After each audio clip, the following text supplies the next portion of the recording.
Hola a todos, mi nombre es María del Carmen Sosa Sierra y quiero presentarles una breve reseña de Los de Abajo, la novela de Mariano Azuela.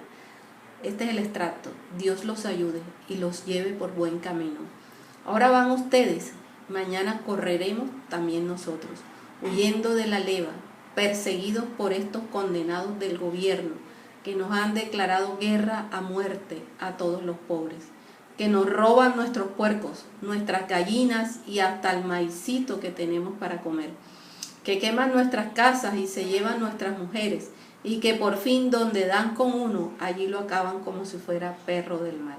La novela fue publicada en un folletín de un periódico del Paso, Texas, en 1915. En 1916 ya publicada como libro, como tal. En 1920 ya es un poco más popular. Y en 1925 ya tiene una década de abrirse paso, casi en solitario, pero ya tiene un renombre y tiene un mito literario que la acompaña, que es el mito de la revolución. Bueno, la novela tiene 3 partes. La primera parte tiene 21 capítulos, la segunda tiene 14 y la tercera tiene 7. O sea, descienden gradualmente en la medida en que se aceleran los acontecimientos. En la primera parte está el triunfo de los rebeldes, liderado por el líder épico que es Demetrio Macías. En la segunda parte hay unas escenas de robo, de saqueo, de violencia. Entonces uno lo que nota allí es un proceso deshumanizador, con un proceso de degradación de los ideales iniciales de este grupo de rebeldes. Y por último, la tercera parte, pues está la emboscada final y la muerte de este grupo. Por ejemplo, Ivette Jiménez tiene en cuenta algo muy interesante, y son las estructuras de poder. Ella habla de que Mariano Azuela deja entrever allí las estructuras de poder existentes en esa época, la eticidad de los valores envueltos allí en cada bando, y el ritmo que lleva la novela es un ritmo de contrapunto, ¿no? Como si fuera un boomerang, una espiral. Un acontecimiento va contra otro acontecimiento, aparentemente parece muy plano, ¿verdad? Muy lineal, pero en el fondo yo veo una ambigüedad, porque los personajes, de acuerdo a la voz narradora, van de un bando a otro, de una polaridad a otra. Bueno, podemos estudiar esta novela desde la óptica de Renato Robles y Bernardo Subercaseaux. ¿Por qué? Porque me ha cogido al hilo conductor de las 2 investigaciones de estos 2 autores, y me pregunto si Mariano Azuela lo que quiso hacer más bien fue presentar una revolución dentro de la novela, porque le permite a la novela mexicana salirse de los parámetros de la novela naturalista, de Solá y todas esas influencias, y crea una revolución porque lo que deja plasmado es un proyecto fallido de nación. Los 2 bandos no solamente son 2 bandos que luchan por una causa común o por un objetivo común, el poder. No, aquí es diferente. Aquí hay 2 bandos, los rebeldes, pero que están orientados, están luchando por un ideario comunitario, por la lucha de sus tierras, de defender sus tierras, la granja, la fanega, la jacala, ¿sí? Y protegerse de los abusos de los que tienen el poder.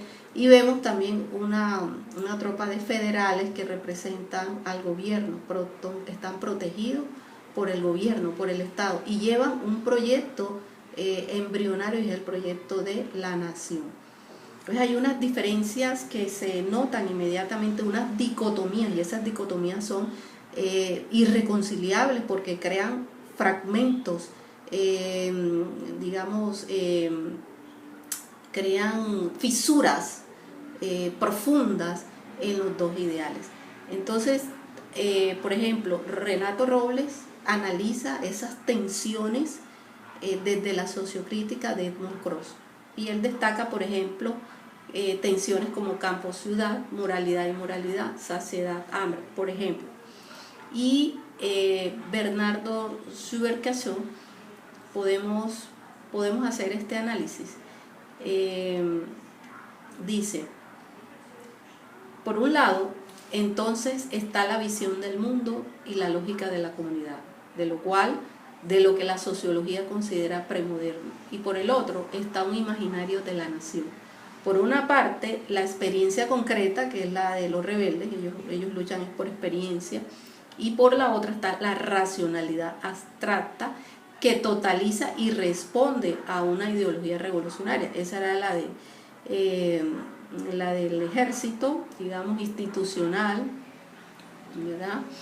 Y llevan un ideario que se arrastra desde la Ilustración. Está una cultura oral de raigambre campesina y una cultura letrada, ¿sí? En suma, dos mundos en tensión que no terminan de acoplarse. Y él presenta un ejemplo que lo podemos leer claramente en la novela. Me parece interesante compartirlo con ustedes, y allí podemos definir claramente el hecho de que es una novela con un proyecto de nación fallido por las fisuras y las polaridades irreconciliables.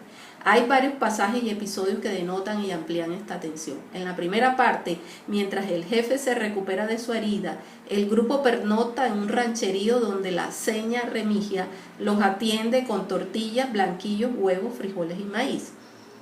Tan a gusto están que permanecen allí sin apuro, dispuestos a prolongar la estadía hasta cuando el frijol, el maíz, la tortilla y el chile se acaben. Claramente no se sienten parte de una lucha nacional. Antes de atacar un poblado, Luis Cervantes le hace ver a Demetrio la necesidad de aplicar la racionalidad, de tener una táctica y una estrategia. Demetrio y Macías le responde que ellos solo actúan por intuición. Ellos no tienen estrategia, no tienen ideología, no tienen táctica, nada. Les caemos, dice, cuando menos se lo esperen. Entonces, cuando ya es parte del ejército constitucional, Demetrio se inclina por celebrar con el tequila de Jalisco y no con la champaña. Entonces, ahí podemos ver esas dicotomías, esas polaridades irreconciliables. Entonces, la pregunta para mí es si esas dicotomías todavía existen en el México contemporáneo. Bernardo Subercaseaux analiza desde la historiografía y muchos ensayos hasta el México contemporáneo, y analiza que existen ciertas fisuras en el proyecto actualmente, en el proyecto de nación. Yo lo traería a la mayoría de los países de Latinoamérica en pro de una identidad latinoamericana. Quizás eso nos falta. Existen unas fisuras irreconciliables, unas dicotomías que no favorecen la igualdad, el término medio, es decir, la igualdad y la búsqueda de justicia. Bueno, muchas gracias, y ahí les queda un campo de estudio para verificarlo más adelante. Muchas gracias.